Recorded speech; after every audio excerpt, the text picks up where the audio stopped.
Just too with your fans. Yeah, this is a live show too, eh? So speaking of which, let's throw that onto the Facebooks. Yes, I know it's live, guys. Thanks all for being patient here, but promotion is always the key when it comes to interviewing people, especially being a live show. So hey. All right. So are we live now? Yeah, we're live now. Okay. All right, so I guess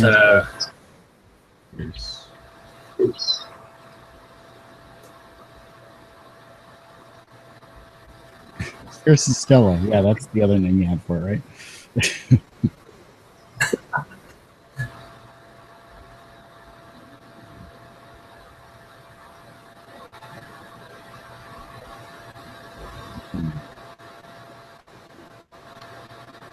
Boom.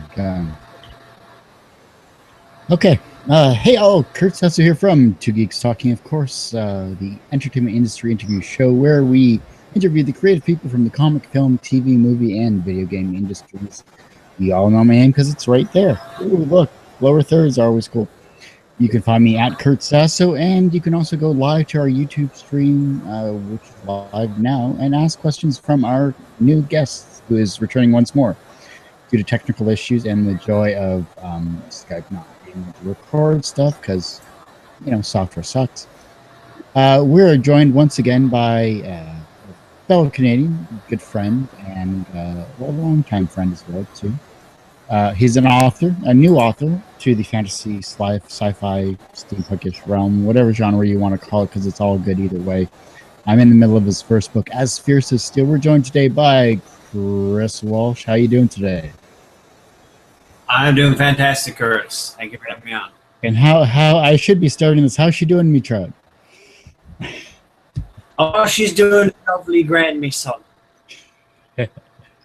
As I said, longtime friend of the show here. Chris has been a fellow cubicle mate, cellmate, if you want to call it that way, too, with the old call center stuff. We've enjoyed each other's love of wrestling, of passion for sci-fi, passion for everything else. But Chris, we're here today to talk to you, of course, about your newest novel from the saga, Gold and Steel Saga. The newest book is called As Firece. For those that don't know about it, tell us what she's all about. Well, as you can see right back here, this is the first installment in the Gold and Steel series. It's what I've been working on now for a number of years. This is As Firece, the first one to come out. And it's a fantasy series I've written about primarily two women who are the female leads. Their names are Lady Orange Cloak and Lady Maribel Cullivan. Orange Cloak, she is the one featured on the cover, she is leader of this group called the Thieves, and they're situated in the nation of Iliestra, where many people are unfortunately oppressed and marginalized, and she is leading the group of thieves who are hoping to break through that marginalization and oppression and usher a new era in Iliestra. The other character, she was born into that society that is doing the oppressing, and as a woman, she's unfortunately not entitled to do much herself, but she's trying to change that from within. These two characters then, even though they have a very similar goal, they don't intersect at all. So we hear there are two stories, they both try to achieve equality in Iliestra. Now it's not a bit of a shock. It's finally something that should have been done many years ago. Female leads in a fantasy novel is a wonderful thing to finally see. I agree. I think it's been a long time coming. Yes, you can say stories like Game of Thrones have a lot of female leads as well, and there's other ones as well that have definitely dabbled in that and tried to bring that forth. But I mean, in terms of actual adult fantasy where you get strong female leads, you don't see that very often, because a lot of people probably find faults with some of the other fantasy male leads like Katniss Everdeen and Daenerys. They can pick apart these characters, but I tried to build characters that I thought were more relatable to readers, or at least I hope they are. I mean, so far, yes, it seems like people are relating to them greatly.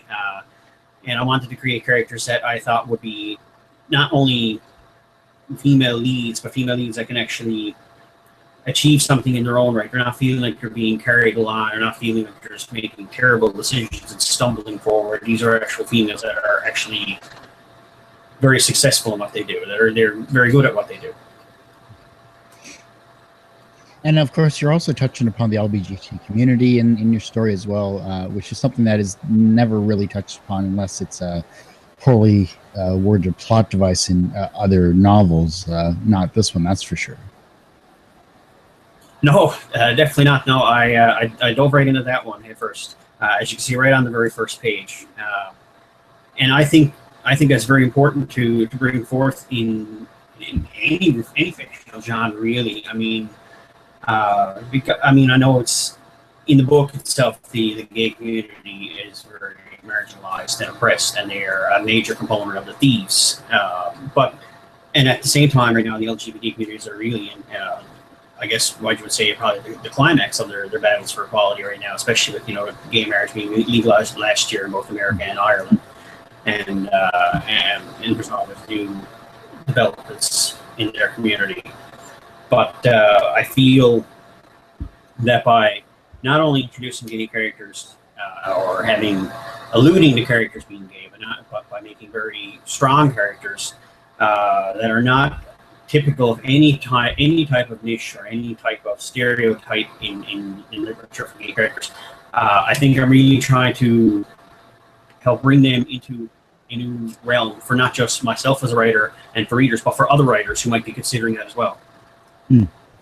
I find it also interesting. Also, just to let everyone know that are viewing this live, you can always enter a comment into the YouTube live channel, and we'll ask author Chris Walsh live on the air. But just for those that want to look at it, what's the website that they can go to before I ask you your next question? The website where you can find all. Yeah. The website you can find all the information on Gold and Steel. It's www.thegoldensteelsaga.com. It's also on Facebook, facebook.com/The Gold and Steel Saga.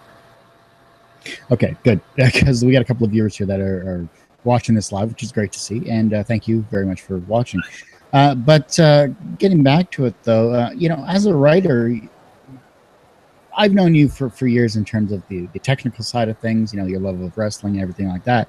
But I think it was one of those slow days that we normally had where, we got to chatting. And I think you mentioned that you said you sort of wrote here or there, but I never knew how serious it was until you contacted me a couple of months back saying, hey girl, I got my first book out. I'm like, holy shit, that's cool. Yeah, I guess. Go ahead. I guess the writing for me goes back. I'm 31 years old, and I guess I started writing back in high school. So you're talking back in about 2000, right? So 16 years ago that I really first started writing. Now, anything I wrote back then, if I still have it somewhere, I would never dream of publishing it, because everything I wrote back then is 100% correct.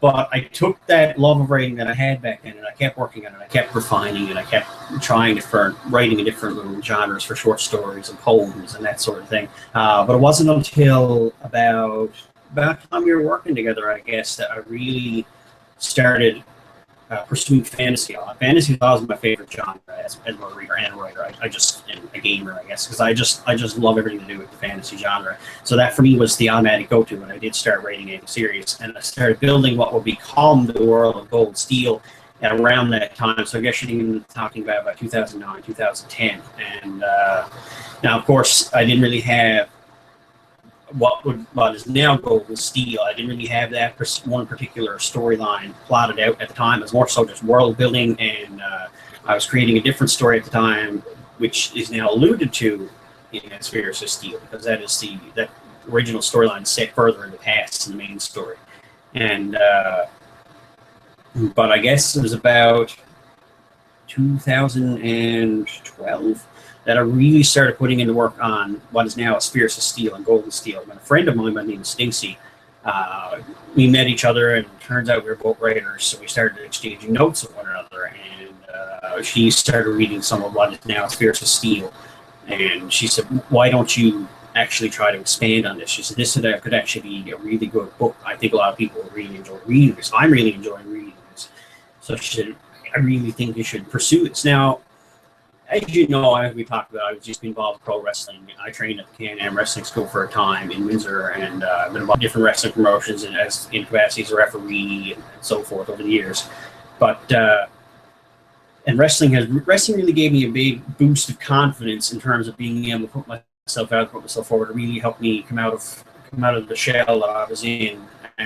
But still, when it came time to actually writing a book, that was a whole different level of confidence for me there to try to tap into, try to put that out there. And if not for Stacy, as far as I'm concerned, Gold and Steel wouldn't have happened. She's the one who really helped me come out of my shell in that regard, to put this out there, let other people see it. They will like it as much as I do. Well, it's very difficult to put yourself out there, especially when it comes to your passion too. And I think the main thing that I find interesting is that, the struggle to be creative and the struggle to promote yourself seem to be on opposite sides of the spectrum when it comes to individual people. I think it's a little different for everyone, really. Some people find it easier to do the promoting side of things. Some people find it easier to do the writing side of things. Now, for me personally, as an independent author, I definitely relish the writing more than I do the promoting side. Now, I have no problem doing the promoting side, but if I had to pick between the two, let me sit down in front of my computer every day with the keyboard and write, and I'll be a happy, happy man. Well, then, how have you? I guess being an independent author and independent creative, for that matter, you have the book. It's beautiful. I mean, it's well written. I've enjoyed what I've read so far. But to promote something like that, how does one go about that? Because that's one hell of an undertaking for an independent author. It's a whole different world compared to the traditional publishing model. Because in the traditional publishing model, usually a publisher like Tor, Random House, something like that, they would handle all the marketing side of things. They would be the ones really trying to push this. They'd be the ones getting it in the stores. As an independent author, I go through Ingram Spark, aka Lightning Source, for all my printing. And other than that, they do an absolutely wonderful job. Their hardcovers are absolutely top-notch quality. I mean, it's wonderful, just as good as any hardcover I've ever seen. But other than that, they're just strictly a printer. Everything else I had to do on my own, and even that goes for every aspect of the book in terms of editing it, putting it together, formatting it. The cover art was actually done by a local Newfoundlander by the name of Christina Hamlin, who's absolutely phenomenal artist in her own right. And but it was me that had to go and find her, and I had to go through the process of hiring her on to do the artwork and arranging all of that. And I later arranged for an editor by the name of Aaron Vance to go over the book and put in her own edits to it.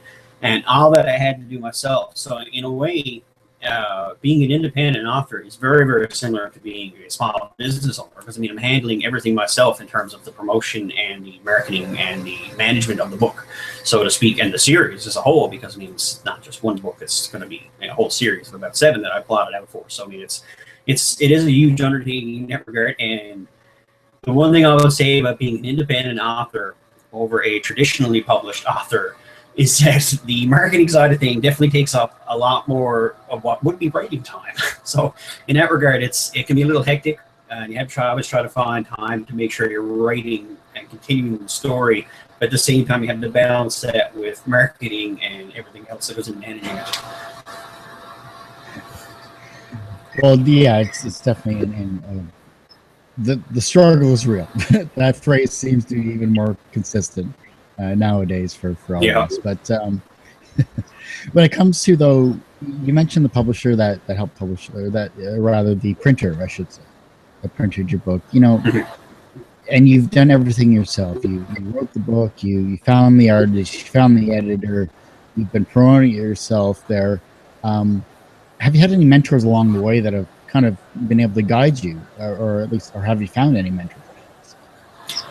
That is a wonderful question, and I'm glad you brought it up, because when I first put this book out, and I was first getting it out there, I was going to the conventions around here in St. John's, and there's a wonderful small publisher here called Engine Books, run by Matt LeDrew, Ellen Curtis, and who will later become my editor, Aaron Vance. And they are absolutely phenomenal at helping out the local writers here in Newfoundland who happen to write outside of the Newfoundland and Labrador genre. And they've been very vocal in trying to get them out there and get them promoted. And so when they met me first, and I gave them my business card, and we spoke that I was writing a fantasy series, and I was supposed to have 7 books in the series, and the first one was coming, and it was going to be about 700 pages.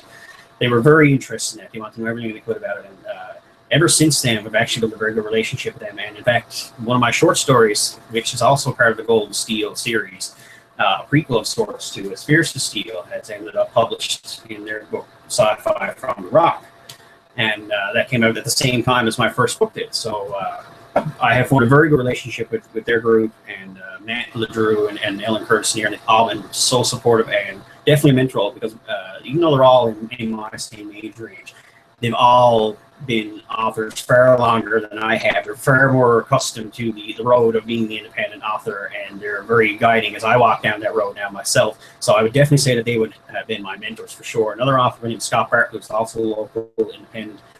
He's another guy I really, who's kind of told me a lot as well and helped me out. And I try to get back as much as I can and turn to the local Newfoundland community. Younger writers who don't have anything published, or maybe have just been published in Sci-Fi from the Rock books so far, and are trying to work on something in a longer form. If they've spoken to me as well at the convention and beyond on Facebook and such, and they've asked for advice themselves. And whatever advice I can give at this stage, I've been only happy to give it back to them as well. And as such, there is the local community here of what I would call non-Newfoundland and Labrador typical writers have really bonded together here and made a wonderful little community. We're all trying to help one another, and we're all trying to get each other out there and get each other noticed as much as we are ourselves. So it's wonderful.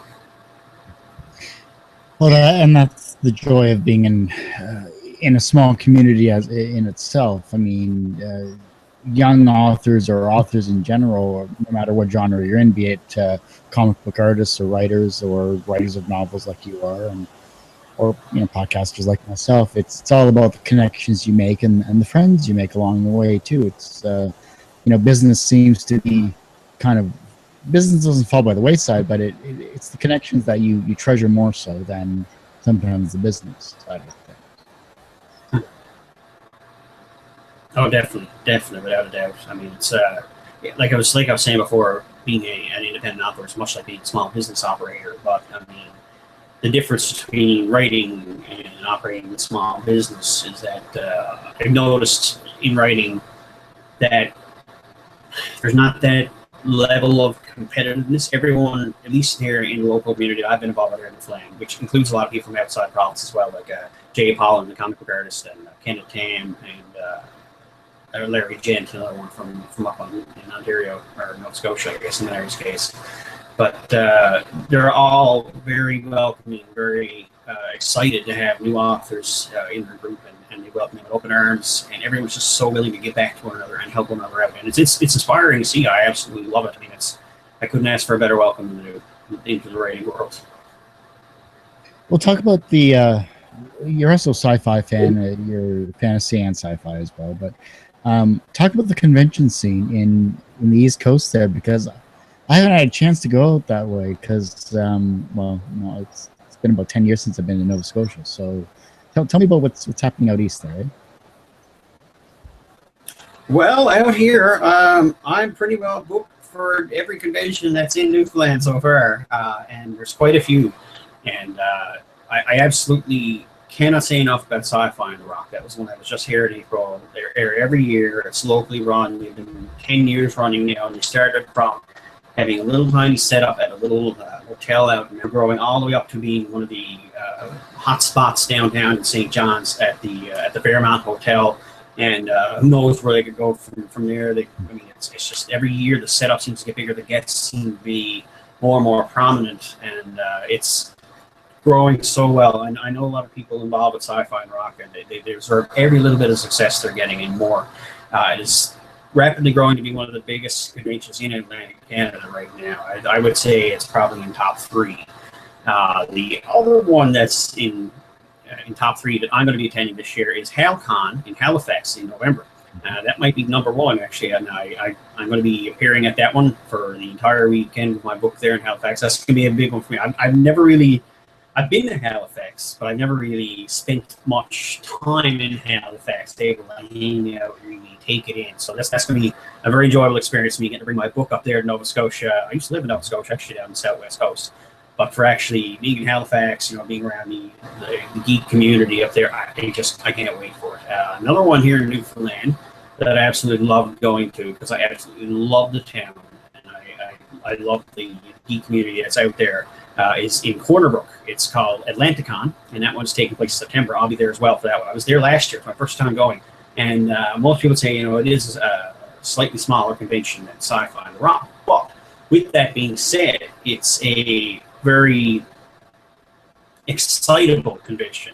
There's always a lot of energy, a lot of enthusiasm there, and the people in Corner Brook who support that, the geek community there, they go all out for it, and you just cannot deny their enthusiasm. And I love being a part. I love Corner Brook in general because I think it's a very beautiful city, and they host at the perfect time of year because it's September. It's still warm, but the leaves are just starting to change, and you cannot find a more beautiful place, I don't think, in Newfoundland than the Humber Valley in autumn. And I just can't wait to go back again.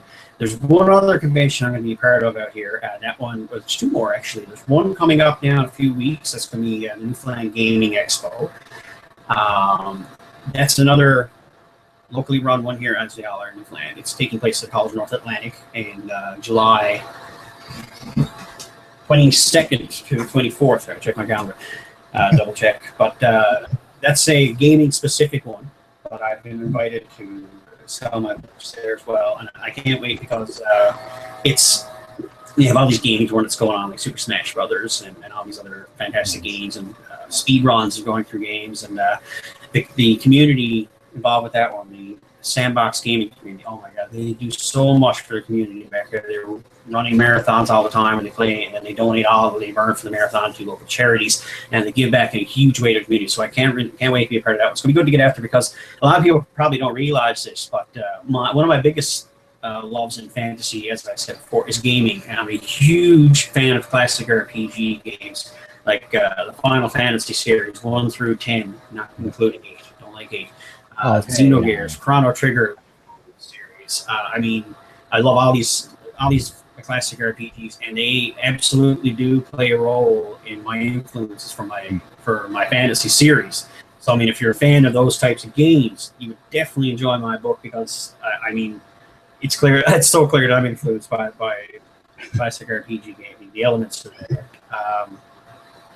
So I can't wait to get out there and connect more with the geek side of the local geek community. And I think they're really going to enjoy what I bring to the table. And after that, in August, near the end of August, I'm going to be also taking part in Avalon Expo, which is also in St. John's, like Sci-Fi and Newfoundland Gaming. This one's going to be at the Marine Institute campus, and it's a more standard convention. It's more involves everything: games, books, comics, everything. So it's more like Sci-Fi and Rock, and Atlanticon in that regard. And that one's going to be towards the end of August. Check the date.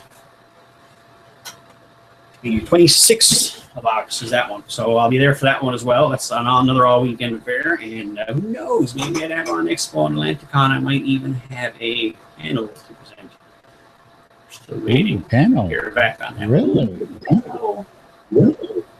Yep. I proposed the panel to both conventions about women in their role in fantasy series and sci-fi in general and literature in general. I'm already working on the presentation I'm going to be getting if I get approved for it, and hope to see a lot of people out of those panels. Nice. That's awesome to hear, man. Jeez.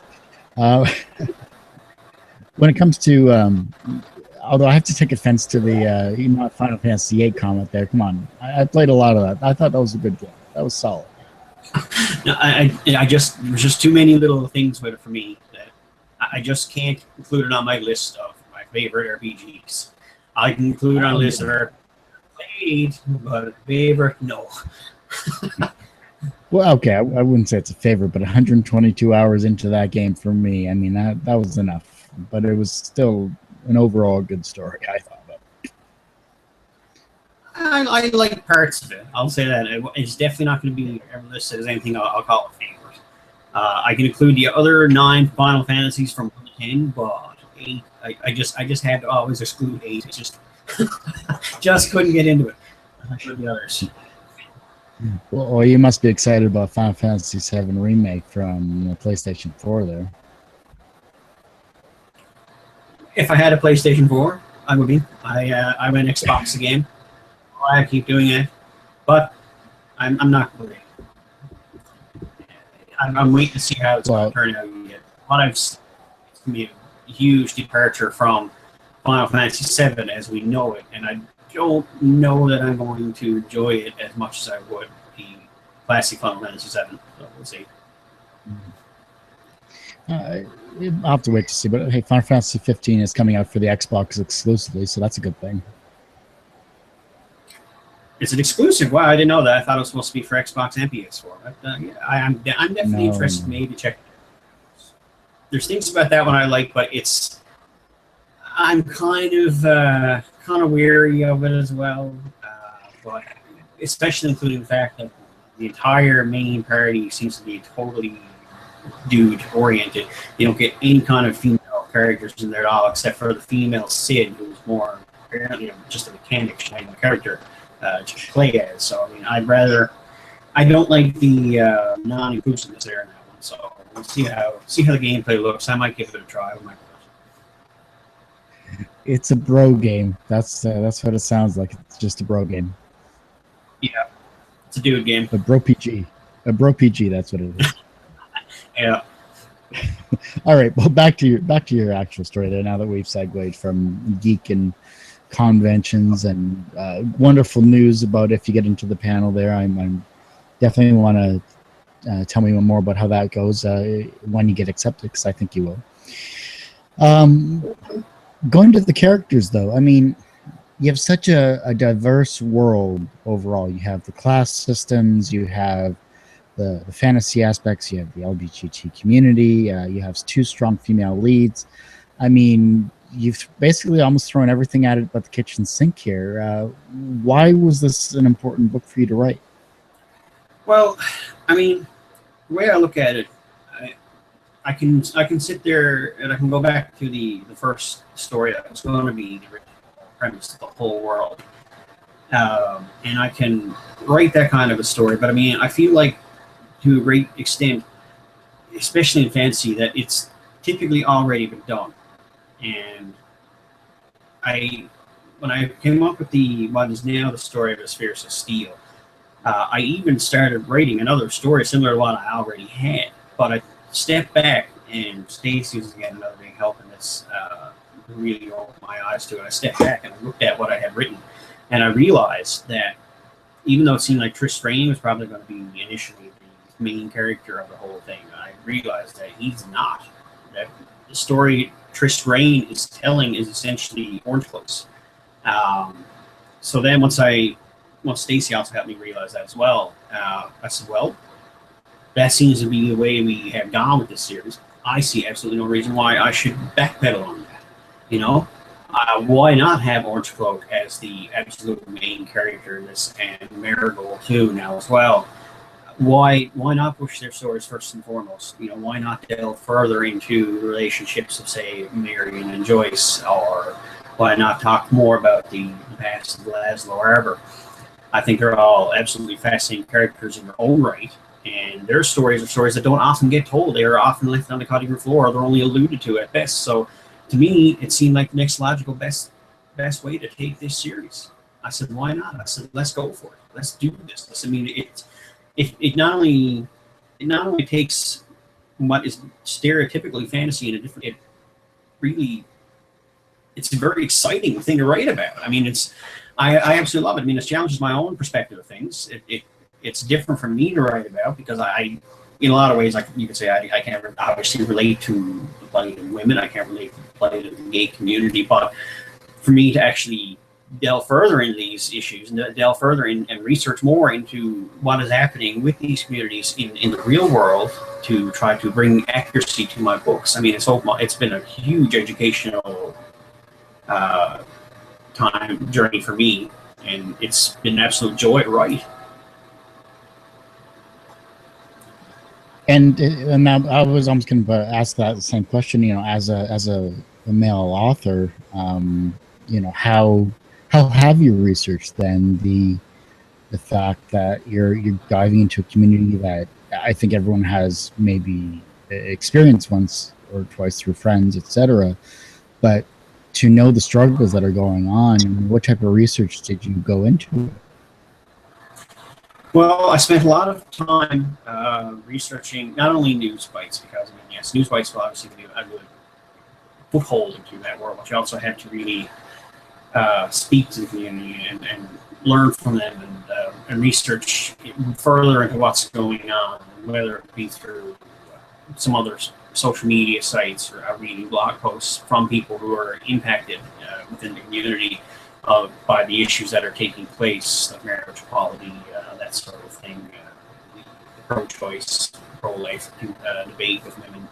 There's a lot of different. I've more or less spent a lot of time reading and a lot of time listening, and it's like I said, it's been a huge educational journey for me. It's really broadened how I look at the world. And if you go back to when you and I were working together, and you asked me then questions about the women's rights and the gay community, and you ask me now, it would be two totally different answers. It's amazing how in a few short years that lives change and for the better, obviously. And it's great to see that, you know, you're taking something that is an amazing read, in my opinion, from what I've read so far and what I'll continue to read. My lack of sleep aside, thanks to your book, uh, has always been it's enjoyable because I mean we were at 2 points in our lives where pretty much we were just coasting in life. Really, I mean, at least I was. I don't know about you, but we made it through, and for you to be doing what you're doing, it's amazing and wonderful, and I can't wait to see what not only the next book has to play, but what your entire series and how you're evolving this world that you've created. No, thank you.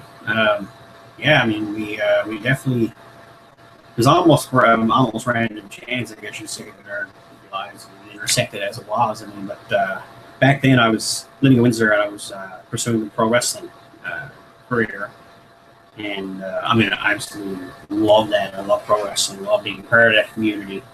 But it's definitely been a much more different journey since I was encouraged to start putting As Firece Steel into published form. It's been a wild ride since then. Now, obviously, everyone that starts something creative has challenges when it comes to, you know, creating their stuff. What challenges did you face? Well, being I guess, lower middle class guy, I mean, I always had the challenge of making sure that I had the funds in order to maintain the lifestyle just to keep writing. While I was working some work loss, of course, I was getting away of writing because I mean, that always has to come first, and a lot of aspects of writing has to come second until I get to a point where I can financially be stable enough just to write. I hope to reach that goal someday. I hope to reach that point where I can specifically just be a writer. But I mean, of course, life in general is always a challenge to make time to write because you've got work, you got family, you got friends, and you got to make time for all of those, and they got to be tantamount to your life. And but you also got to make time to ensure that you're not just sitting down on the computer and clacking away at the keys and hoping that it's good. You actually got to sit down in a good frame of mind and a mind where you're in a setting where you're ready to write, and the ideas are flowing to you. And when that sometimes you can't always control when the writing bug hits, which can be frustrating, especially when I'm at work and I'm thinking to myself, oh my God, I have a million ideas now and I can't get to a keyboard writing any of them down, and I'm going to forget them all by the time I get home, and they usually do. But I mean, when you got to be ready to write when the bug hits, but at the same time you got to balance that with life, and that itself is a big challenge. That's probably the greatest challenge for any writer. I mean, even if you're a writer who's able to do that solely as your occupation, that's going to be a huge life itself. It's going to be a huge, I guess, obstacle. Well, then when it comes down to it, I mean, you might have to carry a pad and paper around with you there and do like old school, like shorthand. I would definitely advise that. You can go on.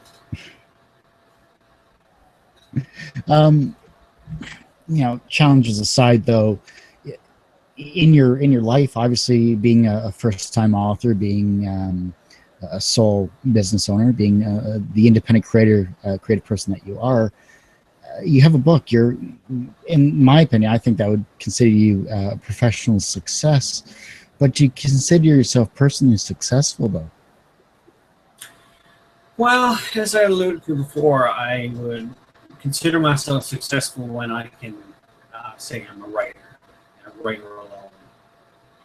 Up to that point, the book is out, and it's for a guy who's never had a book out before, never had anything published before until this came out. And of course, Sci-Fi from the Rock published one of my short stories at the same time. But up until that point, to have never had anything out, nothing out there in the community to say I was a writer at all, other than me mentioning it at conventions and stuff to people I was talking to, I can't be any happier with how As Firece Steel has performed. I mean, the feedback I'm getting back from it is absolutely phenomenal. I have a lot of people like yourself who are saying they're losing sleep trying to read it, and that's probably the best complaint I can get as a writer. It's saying that people are complaining that they're not getting enough sleep because they like it that much. And it's been getting some good reviews back on Goodreads. It's also up there if you want to check out the reviews that have been posted so far.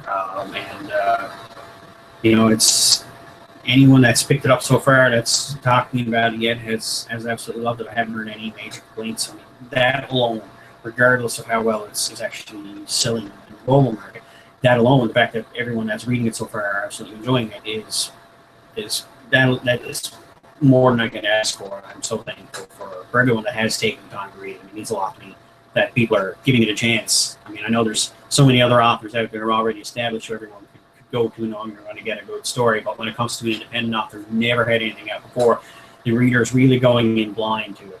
They don't know what to expect. I could be a total hack. I could be an excellent writer. They don't know this.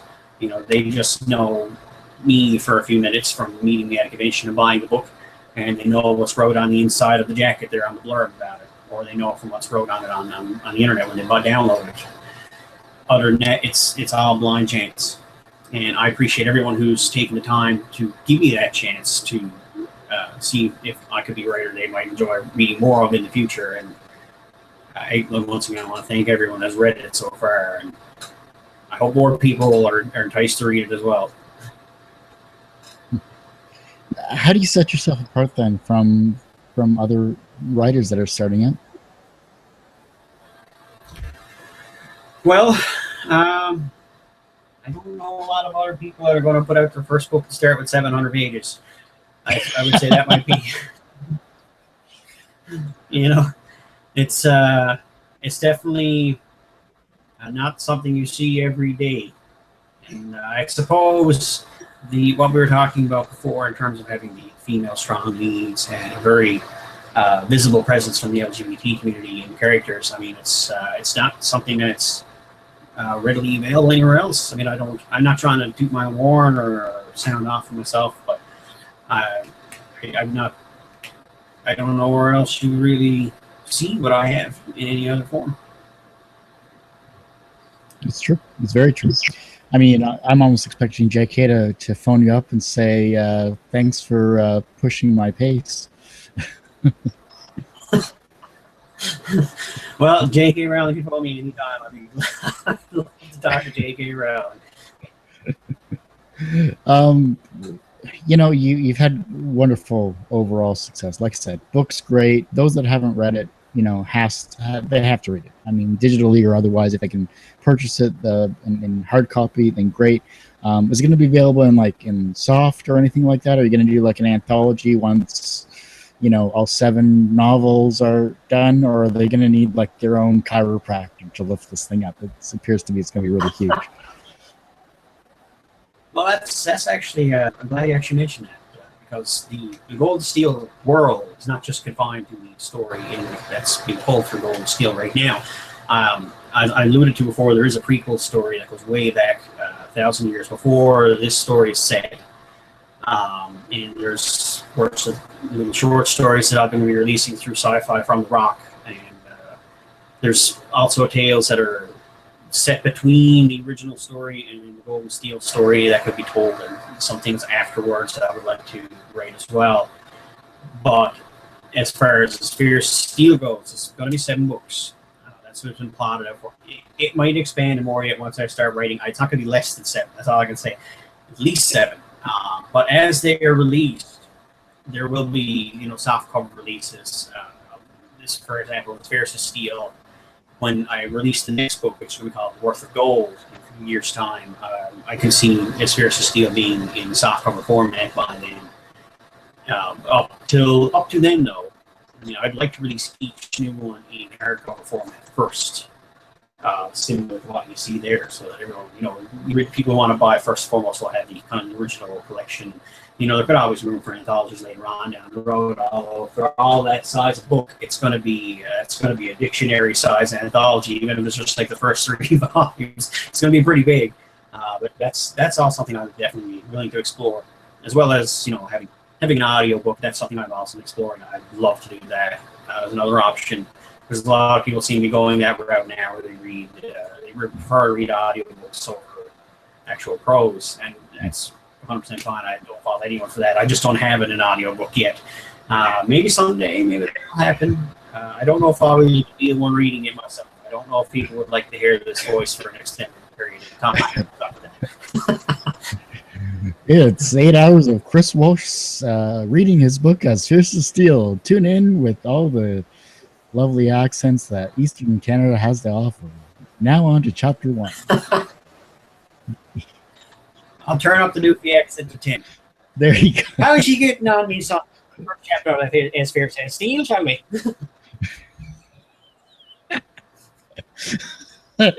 So, oh god. At least you buy it anyway. Oh, of course I'd buy it. Jeez. Without a doubt there. I'd be like, I'll be sipping the screech there as I listen to you read off about your characters of Orange Cloak and Miranda there. Marigold, right, Marigold. I had other RPG characters on the mind there.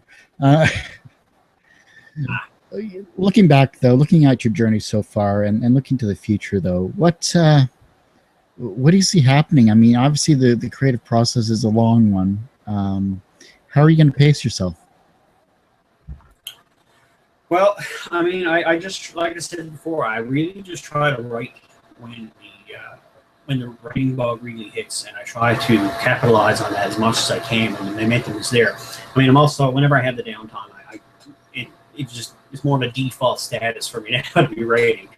So when I'm not and anything else, when I don't have anything else in life that's keeping me away from the computer, like I said, for work, family, friends, that sort of thing, I'm usually writing. But at the same time, you got to balance, even if you do have a lot of free time, right? You got to balance that so that you don't just burn out from writing too much. You need to get to the point where you're material and you're hating your characters and you're hating anything to do it. You don't even want to see it. Because if you get to that point where you're just completely burnt out on you, there's no telling when the fire will return.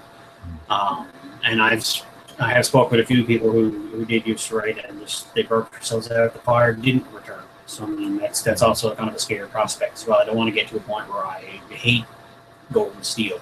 So I try to pace myself in that regard too, and I try to balance it out with other things I can do in my downtime. Like I do like to do a lot of reading myself and other fantasy genres and gaming and such like that. I try to keep everything at a balanced pace so that it's still coming out. I'm still producing new content at a comfortable level, and that's why I don't like to set any kind of timeline for saying when the next book's going to be out, because a lot of people say, can you pin it down to April of 2 years from now? Maybe you'll have it ready for the next sci-fi, and not next year, but years after, or something like that. And as much as I would love to say I could, have it out in 2 years, 100% sure, I can have it out by this date specifically, I would rather not put that kind of a stressor on myself. potentially try too hard to meet that deadline, and like I said, before I burn myself out. So as the writing bug keeps hitting me, and as I keep getting time to write, that's when I can start getting Work for Gold completed. It's already in the works. I'm already working on it.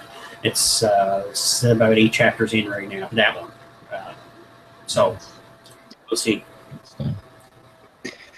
Well, everyone has that one person that kind of inspired them on the path to where they are today. Who's that for you?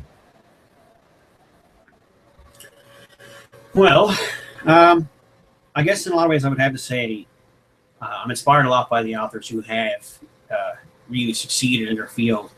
And we mentioned J.K. Rowling earlier. She's definitely one of them who would take a lot of inspiration from. George R. R. Martin is another. Stephen King. These writers who are the generation or two before me, who are now reaping the rewards of their success, and they have movies and TV shows made about their series, and that's also the big dream as well, I guess, for every writer, is to have their stuff taken to the next level. And I take heart in their stories, because I mean, a lot of ways you can say the Stephen Kings and the J.K. Rowlings and George R. R. Martins of this world, they weren't born celebrities. They weren't born into fame, fortune, and everything like that. They were just like you and I. They were Stephen King was a janitor, and they worked 9-to-5 jobs trying to make it through like everyone else. And in a lot of ways, people say, well, they got lucky. Well, yes, but at the same time, Stephen King, George R. R. Martin, Rowling, a lot of those authors, Michael Conley's another one I'm a big fan of. They worked incredibly hard to get their books out there, to get their self known. And I look at their battles, uphill battles, because they're all uphill battles as a writer. Everything is uphill, trying to get your work out there and getting people to notice it. And it's always a struggle to try to find that balance where you're pestering people with your advertisements, and where you can actually talk to people about your book without them feeling that you're just advertising yourself. And and you try to learn from how they did it and how they got to where they are. So, and neither one of them have the same exact route that worked, that got them to be full-time writers. I mean, every one of them have a different story to tell, have a different journey in their own, not just a story they tell in their books, their own life story. Every one of them has a different method of how they succeeded. And I mean, most I could do is try to find my own path, but at the same time learn from both what worked for them and what didn't work. Yeah, I completely agree with that for sure. And it's no one is, like you said, no one's path is the same, and that's the great thing about being a creative individual, is we find our own paths, our own success, and even if we have to make our own success for that matter too. Just a quick thing though, I'm gonna probably butcher this, but OG My God said that Chris Walsh is a world-class nerdy. So there you go. I don't know if you know that person or not, but world-class nerdy, he says, or he or she. I'm thinking he from the. Oh, okay. So there you go. You're a nerd.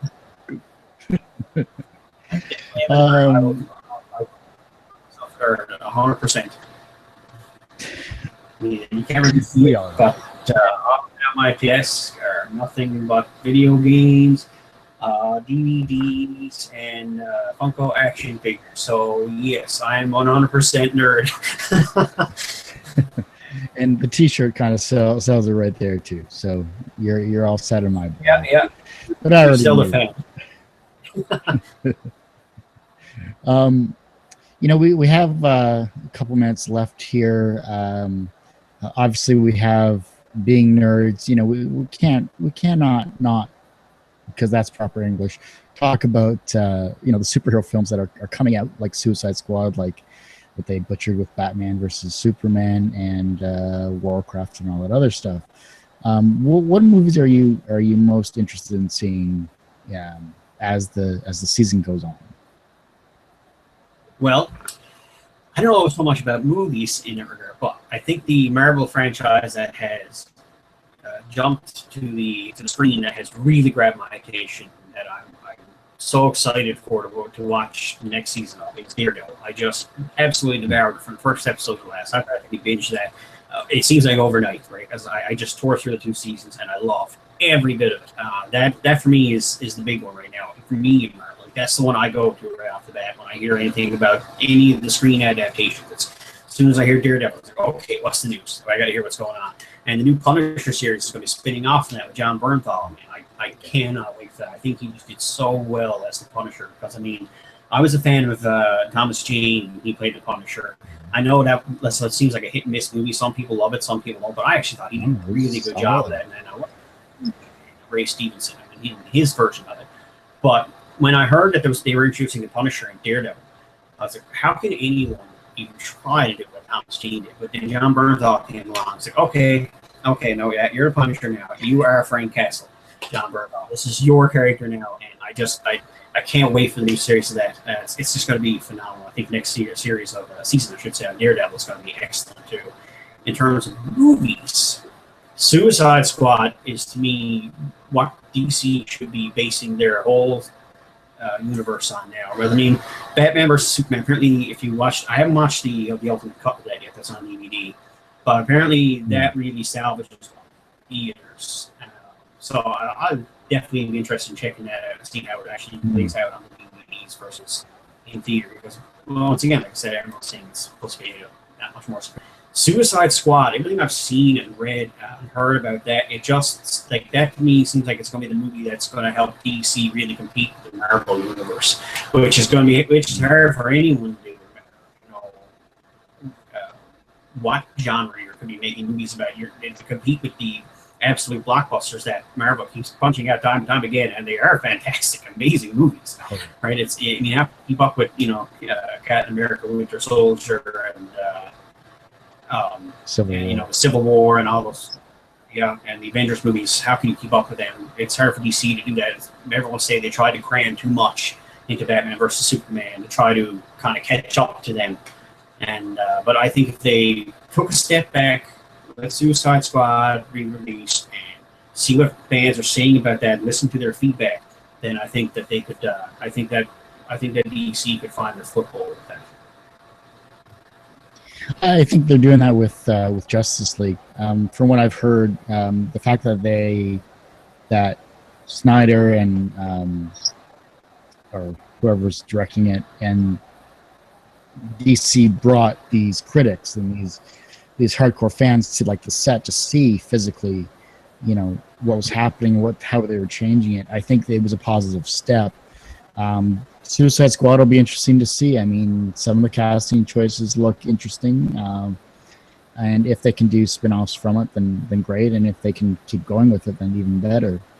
But I think with Wonder Woman coming out, with the solo Flash film, with Aquaman, which has always been a joke, but with Momoa there as Aquaman, that was the perfect cast. I was skeptical about that cast first, but I mean, seeing him in the role and seeing him in the costume for it, I think Jason Momoa he's just taking that whole new level. He's bringing Aquaman way out of the stereotypical hole that Aquaman as a character has been stuck in, and he is redefining that character. And you can see he really brings a lot of heart to that role. The same way he did as Khal Drogo in Game of Thrones. I mean, he's definitely an actor who's taking every one of these roles that he could get and just absolutely making 100% of it. And I can't wait to see what he brings to the table in a longer form as Aquaman. But jumping back to the Netflix series there, I mean, Jessica Jones coming out with season 2. They're doing the original comic creators I just read are actually doing a new comic book series based off of, I think, season 1 and possibly season 2 of the new Jessica Jones Netflix series. So that's awesome in itself. But if you've ever read Alias, the original series, it was really well done. I haven't read that. So yeah, I also know they're making speaking of actors, Finn Jones is going to be playing the Iron Fist, who was Loras Tyrell in Game of Thrones. Oh, okay. Oh, that'll be interesting. Yeah, I'm excited for that one. Because I thought he was a great actor on Game of Thrones, and I found as the seasons went on, they kept diminishing his role. Started off where Loris was getting a lot of dialogue and he was getting a lot of screen time. And it seemed like as it went on, he was all of a sudden just kind of moping around in the background. And then in the last season, he was just kind of, spoilers, he was kind of just held captive there in the set until everything went kaboom. And we won't talk about it. I'm still not over that. Oh, that was a heartbreaker for me. But as for Finn Jones, I mean, I thought when he was getting his chance to shine in the earlier seasons, I thought he was phenomenal as Loris, and he was really bringing a lot of heart to that role, like Jason Momoa. And then as they kept diminishing his part in it, I was getting more and more disappointed. And then when I heard he's going to be playing Iron Fist, okay, we'll get this what you do again. And there's always, the typical backlash of, Asian actors are being chosen, et cetera, and it's just like, it's a shame overall. But I mean, until they can be, no matter what the role is, until they can be competently written, they're going to continue to be whitewashed. And I think that's where you need a diversity of writers, to be given the chance to actually write what they want. Yeah, I definitely agree with that. I mean, it's everything in terms of progress is coming along very slowly. I mean, if you look back at when you and I were kids, even if you look back at quality, Marvel movies are putting out the MS9 and talk about the 1990 Captain America abomination.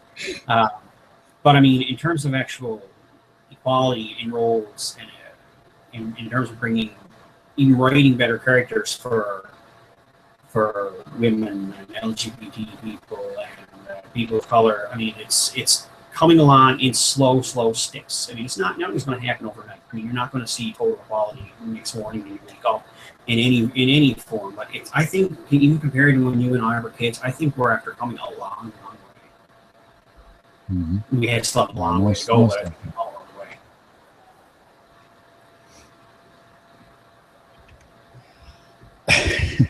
No, I agree. I was, but now that we've gone through all of that, is there anything that I haven't touched upon that that you'd like to share with those that are watching this here today? Well, I would definitely like to once again give another huge thank you and another plug to Sci-Fi from the Rock people and Engine Books who wrote this. They are nothing but 100% supportive of the Newfoundland writing community. And if you're a young person watching this and you're in Newfoundland, or even if you're living around Atlantic Canada and you're wondering yourself, I really want to be a writer, I have some material out there that I would like to see what other writers think of, then by all means get in contact with the people from Engine Books. Send them your work. They are nothing but good-hearted people, and I think they're all wonderful. I got to give them a huge thank you for everything they've done for me as a writer and helping me along as a first-time writer. Because I mean, it is daunting. It's very daunting when you're got a book out there for the first time and to not have anyone inside the industry you feel like can help you out. And all of a sudden, these guys come along and they're just, open arms saying, "Welcome aboard. What can we do for you?" So they get 1,000 thank yous. There's another author as well that helped me out. It's Nicholas Maureen and Scott Bartlett. I got to give them 100 thank yous as well. And Jonathan Mallard, who had me on his podcast back in April when the book's first coming out, helped promote it for Sci-Fi on Rock. And he's been nothing but a huge supporter of mine as well. And my friend Jerry O'Neill, another huge supporter. Seems like everything I write on Facebook or share on Facebook, he shares it 100 times over. And he's always recommended my book to everyone. And all my friends who came out for Sci-Fi and Rock who bought my book or otherwise lend support in any way they can. I mean, big thank you to all them and my family as well, my parents and step-parents, step-siblings, and sibling Jennifer. I got to have a big thank you to all of them. Everyone's been hugely supportive, and I couldn't ask for better. I mean, it's been a wild ride, but I'm so glad the people I had on this ride with me. And of course, I mean, I got to thank as well. I got to thank Stacy. And once again, I said before, I'll say it again. Gold and Steel wouldn't exist without Stacy. She's the one who really helped me get it out there and encouraged me to do so. And she's been I'll definitely say she's been a vocal supporter of the female characters. I mean, I was very nervous about writing female characters and the LGBT characters, because once again, these are fields I had no depth in, so to speak, comparatively to others. But Stacey read the chapter, she read the book, and she was wholeheartedly behind the female characters, and she gave me pointers on how to make them more accurate. So I mean, she's been a huge driving force. And my good friend Kara, I don't know if she's listening right now, maybe she is, but I'm sure she'll listen later. Big thank you to Kara. Even she's also been a very, very vocal supporter of mine. So, I gotta thank her too.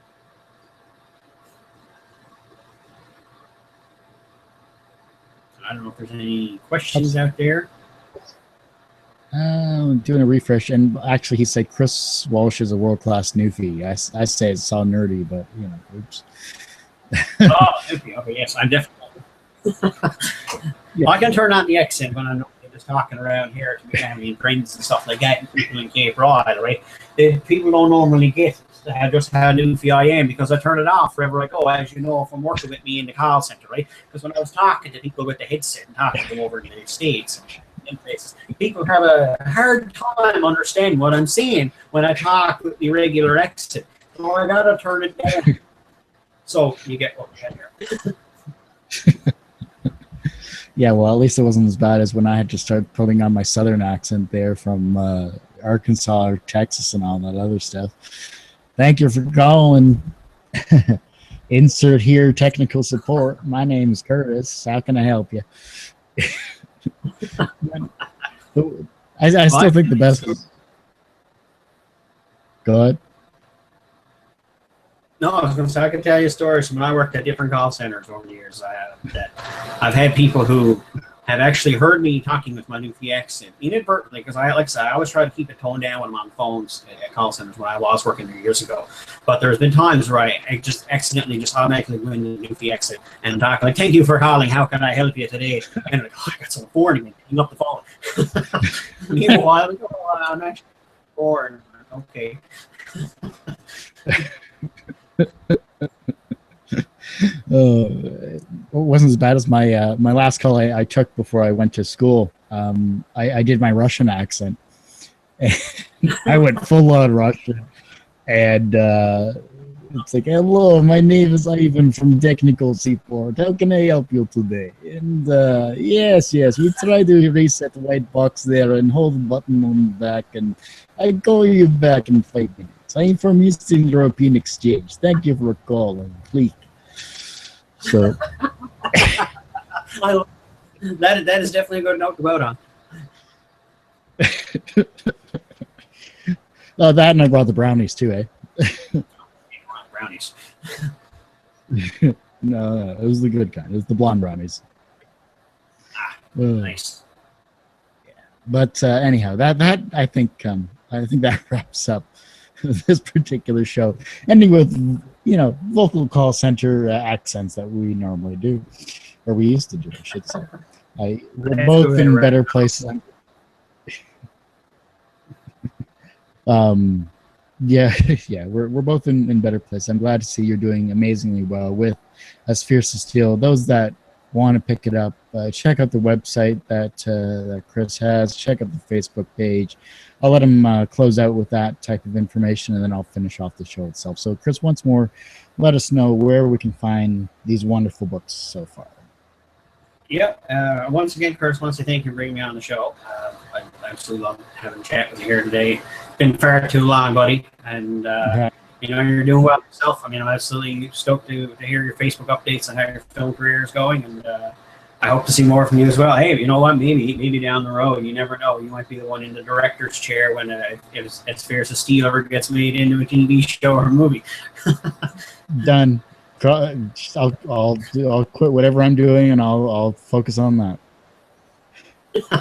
There you go. And if the website for anyone else who wants to figure out where they can, that was a loud pain. For anyone else who wants to figure out how they can get their hands on either Gold and Steel, As Firece as Steel, or Sci-Fi from the Rock, it's www.thegoldensteelsaga.com. There's excerpts up there from the books. There's full chapters up there from As Firece as Steel. There's biographies on the characters. websites for every single store that is hosting Gold and Steel and Sci-Fi Front Rock and Goodbye, which are vary from Amazon to Indigo for Canadian buyers. Barnes & Noble also have the book depository, have it international markets in Australia and the UK. You're also carrying it. So wherever you are in the world, chance you can get your hands on a copy of either of these pretty easily. So that's where we go for that. Also, we are on Facebook, facebook.com/The Gold Steel Saga, and Twitter, it's at Gold Steel Saga. So if you want to follow us there as well. I'm always posting little updates there as we go along. Awesome, man. Hey, thanks again so much for coming on the show. Really appreciate you as always there. And been far too long. Glad we could catch up once more, and glad we didn't have any technical issues this side of things. So appreciate it. It's amazing what Internet Explorer can actually still do when people decide to use it. Right. Tried to get this working through Firefox. Tried so hard to get this to happen with Firefox, and it just wouldn't work. We tried it with Skype, and we lost the recording. And lo and behold, what came through for you guys who were technical support for a computer company was freaking Internet Explorer. The computer geek in me right now is very frustrated. And that was even after we shut it off and turned it back on again. Right? We followed the main step. We couldn't even escalate that.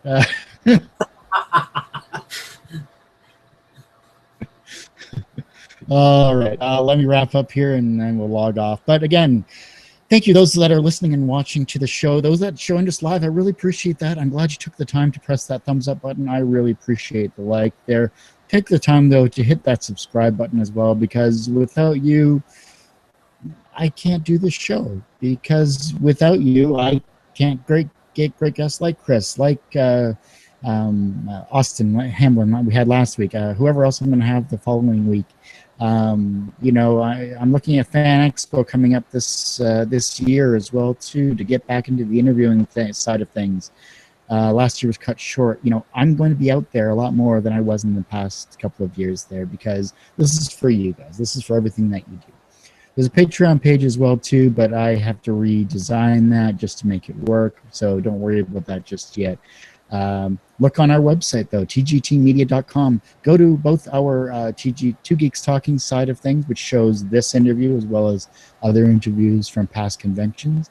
If you want my professional services side of things when it comes to video production, both in editing, producing content, as well as interviews like this for your various companies and or corporations, or for your own individual side of things, that side of things is available at tgtmedia.com/services. Fill out the form below. It gets sent directly to me, and I will get back to you as quickly as I can so that we can work on making your dreams a reality. And that's what TGT Media is all about. Thanks again for listening and watching. Again, we're on iTunes. We're on YouTube, youtube.com/2geekstalking, or youtube.com/TGT Media. Facebook is facebook.com/2geekstalking, the word 2, not the number 2. And of course, you can get me at Twitter, which is at Kurt Sasso. And I thank you, everyone, for watching. Tune in next week. Thanks again, Chris, for coming on the show. And thanks, everyone, for watching. And have a great rest of your day.